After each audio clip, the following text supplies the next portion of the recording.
Hello, friends. Welcome to the Case for Life program. Delighted to have you with us. We talk about things here normally on the subject of defending your pro-life views, how to make a persuasive case for the lives of the unborn. What you may not know is there is somebody behind the scenes that is the grand wizard making this all come together, but he also happens to be a very smart guy whose opinions I lean on, whose views on matters I take inventory of, and I would like to introduce you to our producer extraordinaire, Adrian Rink. Adrian, where are you, buddy? I'm looking for the person who matches up with all those flatteries that you gave. Well, that would obviously be me, but I'm exactly. Kidding. Yeah, exactly. No, I so appreciate you. You do so many things to help promote our content. And I want to ask you kind of a internal, not personal question, but why do you care about producing a pro-life podcast? We met, it was years and years ago at this point, maybe 8 or so years ago. So I was working at Wretched at the time. And it's 12, we did but I won't hold that against you. 12, is it really? Wow. Yeah. Wow. Okay, I feel old. But we produced Life is Best, and you were the host of that. And we had played some of your content on there in the past. And,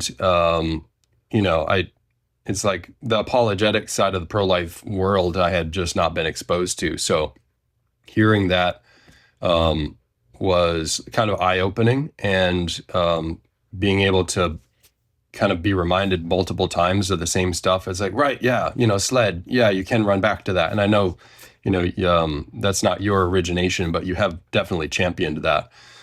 But I mean, your articulation of it, right, and tying it to, it's not something new that the devil wants to kill babies, right? It's been happening for centuries. And diving into the science behind that, diving into the truth of God's word behind that, and understanding that in a way, I guess, framed inside of apologetics you were my first exposure to that. And so, I mean, I loved Life is Best, like being able to produce that or help produce that and direct that was really amazing.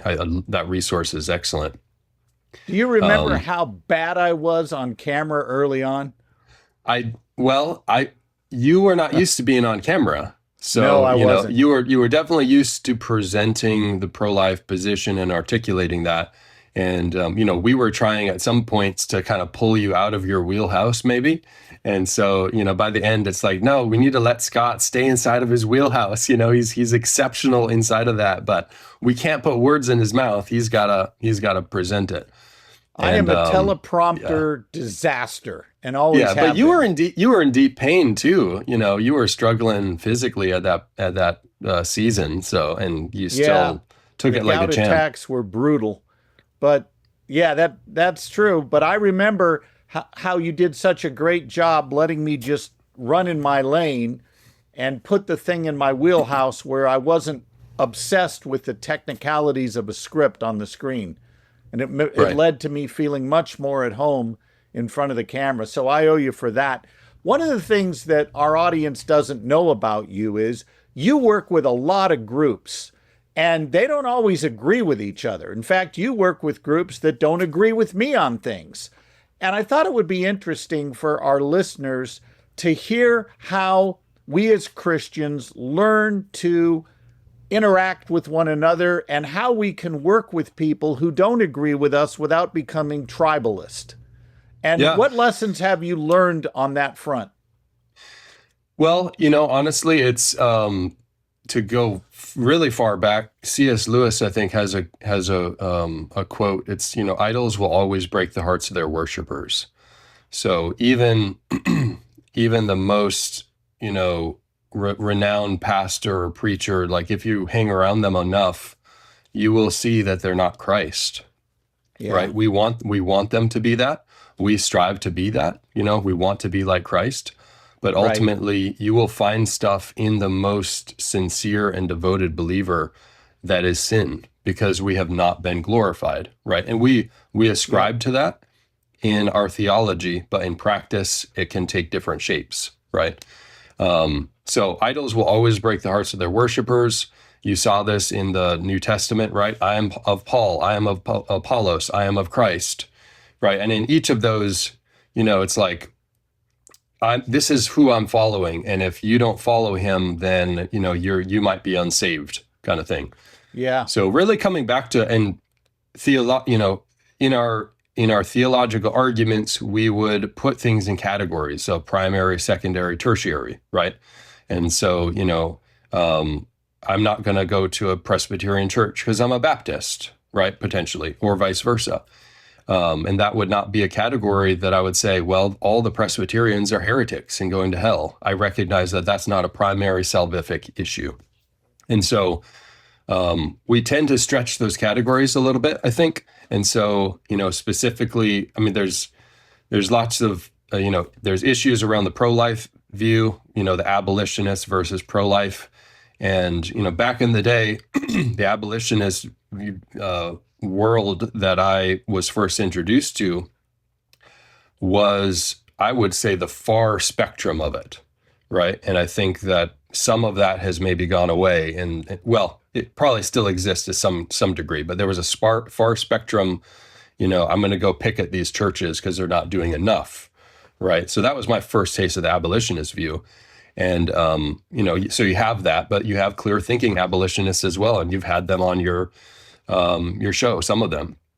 And then, the other side is, the pro-life side that, some people would say, there's an exposure that there is corruption inside of that. And I don't doubt corruption on any side of the spectrum, because I know that no one is Christ, right? I know that there will be sin. So now we're automatically talking in categories of how far along the spectrum of apostasy, right? Or is it first, second, or third, level? So, and it's difficult because, if, Joel Osteen were to say, hey, I've got this great deal for you, Adrian, I want you to produce my show, like, I would put him in a category of heretic, and I would have to turn that down, right? Even though it would be your best life now if you did produce it. Yeah. Right. And, the By problem the way, with that I would remember John MacArthur saying the only people where the phrase "it's your best life now" applies to is those going to hell. Yeah. Yep. Exactly. I digress, but continue. Yeah. So, I mean, we have to deal with that spectrum a lot, right? And where we have to determine, hey, are these true brothers or are these heretics? Right. And if they're true brothers, we will have disagreements on things, but we can work with them, we can help them, we can serve them. And I would say, even if they're pagans, right? So, a law firm comes to me and says, we need some video production, because that's what we do. Video production, podcasts, we build out studios, that sort of thing, distribution, website, social media. So that's kind of our wheelhouse. We do work with a lot of nonprofits though. But if we're working with a pagan law firm, we would still do work with them, right? And we would have to navigate that, do you bake the cake for the gay wedding kind of questions, right? Right. And thankfully, we haven't been faced, with something like that. But I'm saying, we don't have we're not going to turn down a pagan just because they're a pagan, right? We offer services to everybody. I think you're making a great distinction here. It is one thing to work with non-believers where everybody on the playing field knows that's who they are. It's quite another to work with so-called Christians who are putting out false doctrine intentionally and are misleading the sheep. And you're not going to be 100%. part of an effort to mislead people. I've had people say to me, would you work with secular pro-life? And my answer is, I do. I have done that. Why? Because they are identifying as non-believers. Nobody is under the illusion they speak for Christians. I even worked one time with a group called Gays for Life in Canada. I helped them formulate some pro-life apologetics. Now, admittedly, that was quite a stretch for me to go there, and it was an interesting meeting with them. But here's the thing, I didn't have to compromise who I was, nor promote their ideology to work with them on pro-life. But man, if you're talking about people who have theological views outside the pale of orthodoxy, for me to align with them and promote them, even if it's implicit, is very problematic. Yeah. Yeah. And I guess I would say specifically along those lines, I don't think, I guess when we're working with multiple different nonprofits, we get to see kind of behind the curtain a little bit. And so a Yeah. lot of times we're in positions where we can see the errors in different places, right? And on all sides of the spectrum, where their theology is one thing, but the application of that is a different thing. And it's never to the point where, it's like, hey, we're working for heretics. We're working with normal Christians that don't Right. see everything as clearly as they could in certain areas. And I think about, kind of wrap some meat around that. You think of a R.C. Sproul, and immediately you think of the holiness of God, right? He was known for that. I think we see just a beautiful display of his grasp for that in that classic meme, like, what's wrong with you people? Yeah. Right? Like, he grasped that. I mean, the question was, why was their punishment so harsh in the garden? And R.C. Sproul is like, that doesn't fit in a category for him, because he grasped to a degree that I will never grasp, right, of the holiness of God.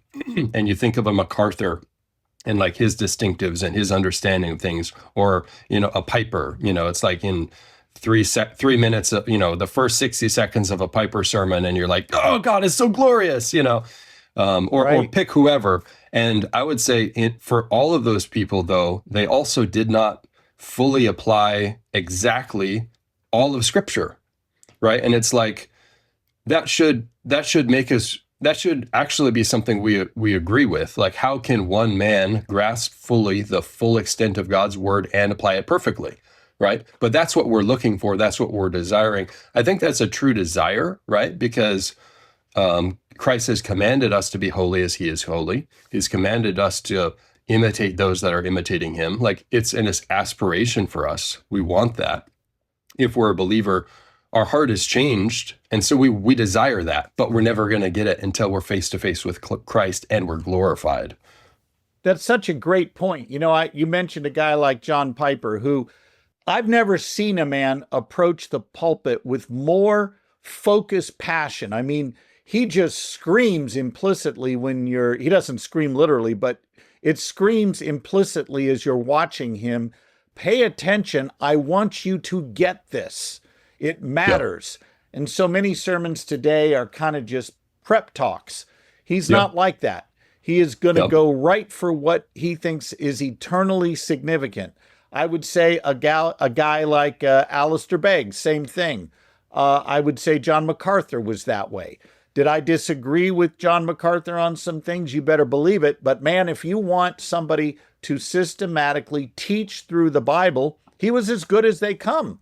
And Yes. you're right about hang around long enough, you're going to find plenty of sins and plenty of wrong-headed motivations on any human, because we are all part of a fallen race. We are wretched, as a friend of ours likes to put it, and we are internally corrupt. The lenses we see the world through are distorted by our own sin. So there Yeah. is plenty of room for us to say, there's no way I'm going to get the whole picture here. But I think there's a strength in the church when there's debate internally where we aren't separating people out because they just don't hit our tribe. Yeah, 100%. And social media has not made that, that No. is only made that more difficult, right? So it's like, and you're in the crosshairs of people at the moment, obviously. Huh. And if people were to have face-to-face conversations, a lot of times they are a lot different than they have through social media. So it's something it's a novel thing still, right? And we're Right. trying to work through that, apply theology to how we interact online and all that. So, we should expect, because it's a new thing, we should expect a lot of sin to be there. And there is a lot of sin to be there, that is there.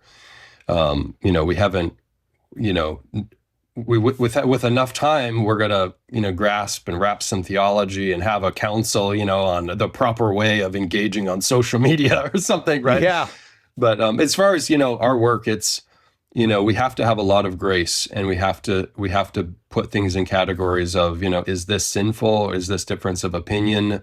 Is this a political difference? Or does this touch on those primary issues? Is this a primary doctrine issue?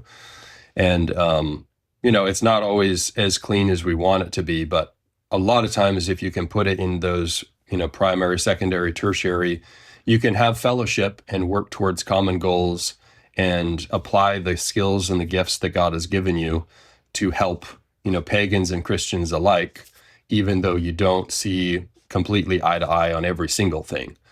right. And I like to think that it helps us as an organization and what I do, to be able to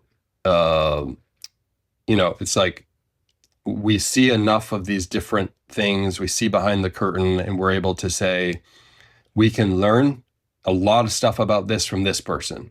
Over here, they're a little bit weak. We can learn a lot of stuff over here, from this person. Over here, they're a little weak. And so I'd like to think that we're kind of getting, a well-rounded aspect to us where, I feel like I feel very blessed to be doing what we're doing because of that, right? You get to see the good, appreciate the good, praise the good, and also know for everyone, they are not God. They're not, the No. Lord Jesus Christ. They have not, come to glory yet, right? So there will Right. be things that must be guarded against. Yep. I have decided that one day when I quit sniffing glue, I'll be closer to being glorified. Uh, Right. one of the things I'd love to hear your thoughts on is this. In the Reformed crowd, of which I consider myself a part, there is a tendency, or has been a tendency, to shy away from pro-life advocacy this way. And by the way, there are people who have not shied away from it. I've heard John MacArthur preach convincingly on abortion. I've heard John Piper preach convincingly on abortion. And I've heard others. I think of my friend Michael Savello. I think of other colleagues of mine that I know that are biblically grounded, that preach on abortion and don't see a dichotomy here. But I have run into some brothers and sisters in the Reform movement that will come to my events, and the first words out of their mouth is, how does what you had to say relate to the gospel? And it's like they didn't listen to any of the argument, and they're almost, how do I put this? It doesn't matter whether your case was well argued. They want to know chapter and verse. And so there's two questions I'd like to throw by you. The first is this. What are they failing to recognize about the relationship between pro-life advocacy and the gospel? And then secondly, is it the case that we as Christians always need to cite a chapter and verse before we convey moral truths? Love your thoughts on both of those. Yeah, a lot of what you said, I have heard you. I would say you're one of the best that I know at bringing the hope of the gospel to the situation of abortion, right? And I see that different people on both sides of abolitionist or pro-life, that debate, but it is something that how can the sin of abortion, how can that sin be atoned for? It's only by the grace of God through That's the it. gospel, right? So I see a direct line between those two things. And I think when people are shying away from talking about it, and you could put any sin in that category that people from the pulpit are afraid to talk about, you're not you're not sparing them guilt, you're actually sparing them healing. I feel like I'm regurgitating you and others that I've heard when I say that, but it is true, right? It has to be called out. It has to be, David, when Nathan. Nathan comes to him, he calls him out, and that was the start of his repentance. If Nathan Yeah. would have tried, I don't want him to feel guilty about this. I don't want to cause him pain in this. he would have not had salvation, right? It was through realizing he was the man, repenting of it. Salvation was the next step in that. So I think there could be some fear in that, right? Hey, if I talk about this, what will people think? And this is something like in the US, it's a political issue, right? Whether we want it to be or not, it's a political issue. It's not that way in all countries. It's not a political issue like it is in the US. So we work with a nonprofit, and they're in different countries dealing with this. And it's like, it's just, we don't have to think about it the same way because it's not a political issue, right? And so it is so dividing on the political, there is the temptation to soft pedal it so that, hey, I don't want to be seen as this, so I have to soft pedal it. So I do think there's a hurdle there. 30,000 foot view, though, back in the day, you had the timer where it's like the first hour is theology, doctrine, the second hour you turn it over, and now application. We have really dwindled that down. And so, you chop sermons in half, and you only got an hour or only got 30 minutes. I think that we have said, well, the most important thing is the doctrine aspect. So we'll get to that, and we'll touch on a little bit of the application. And with that, inevitably, right, whether that's right or wrong, like that is what's happening. Inevitably, some of the application side of things has to be, and maybe we're justifying it as, well, that's what we'll do in small group, or that's what we'll do, whatever, right? We're going to get to that other places. So as far as like on a Sunday morning in a sermon, why are people shying away from that topic? I think that could be an element of it, right? Hey, we only got time for so much, right? Hey, I talk about abortion every year, on Pro-Life Sunday. So what more do you want from me? I got a lot of topics I need to talk about. And one thing in that, though, is not being aware of the world that we're living in at the time. Like in the time of Israel, when they're in captivity in Egypt, and the Pharaoh says, kill all the firstborn, right? You had the midwives there that refused that order, right? They took action inside of the space that they could, and they did something. They didn't say, if I refuse this, what are the consequences? Or they recognized it as a significant thing. They recognized their proximity, and they did what they could inside of their situation, right? And so I feel like to not address this, right, you have the innocent shedding of blood of the most vulnerable people, right? If true religion is to care for the widows and the orphans, certainly that by extension, the least of these, the child in the womb, is someone to be defended. And we kind of set that aside as kind of, well, we'll talk about it once a year kind of thing. I don't think that is understanding the world that you're in at the moment.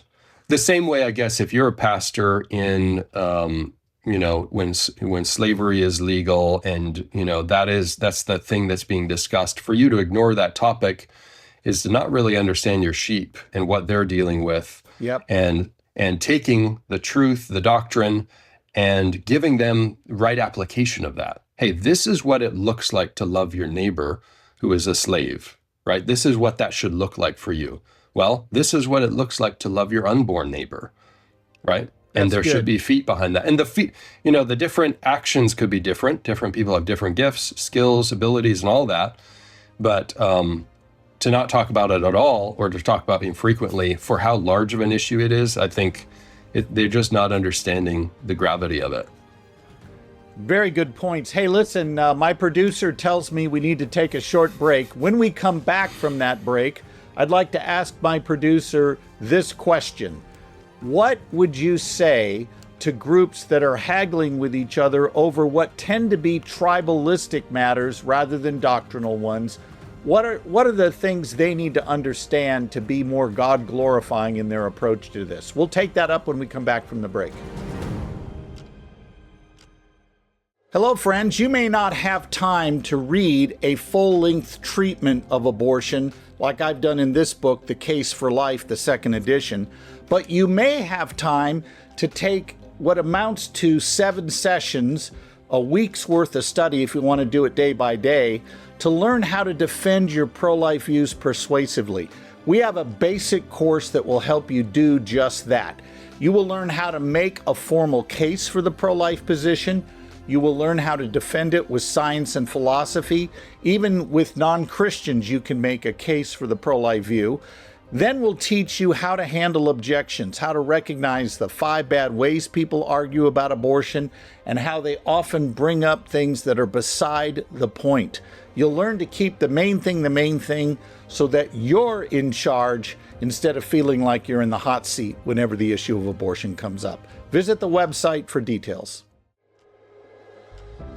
Welcome back, everyone, with my producer, Adrian Rink. He is with Yonder Child organization. They produce podcasts for Christian ministries, and I've had him on today because he works with a lot of people who hold differing views within the pale of orthodoxy. And we've got about 2.5 minutes left, Adrian. What is it you would say to groups that maybe want to go to war with others who are actually within the pale of orthodoxy, but just see things a little differently? Yeah, I mean, I would, 30,000 foot view, we need to have more in-person conversations, I think.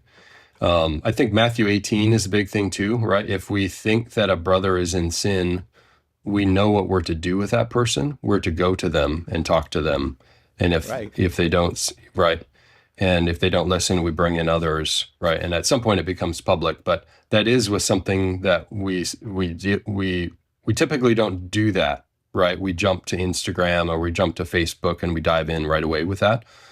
So I would say less social media. I mean, and I work in social media, right? Right. But as far as if you're going to have these conversations, like go to those people, talk to them in person, and then also recognizing, we have degrees of heresy or issues, right? Yeah. Primary, secondary, tertiary, et cetera, really. And thinking through, okay, is this something that they are denying an essential of the faith and therefore they're pagans and I need to mark and avoid them? Or is it we have a difference in how we want to tackle this politically, right? We have political disagreements. And, working through those things with right understanding of what the issues are and what biblical category it would fit in. I think that would be crucial. But obviously... Real quick, how do you do it. that without getting angry? Well, remembering how many things you have not understood, remembering how patient God has been with me. So when I remember how patient God has been with me and how much I sin, it is what cultivates the ability for me to forgive. Like in the Lord's Prayer, forgive me, Lord, as I forgive those, right? Or in the parable of the, unforgiving servant or the debtor, right? I owe a bunch, I've been forgiven a ton. It's recognized that would mean you're a forgiving person. Yeah. Really good. Thank you, Adrian, for joining us today. And thank you, everyone, for joining us on the Case for Life program. We'll see you on the next episode.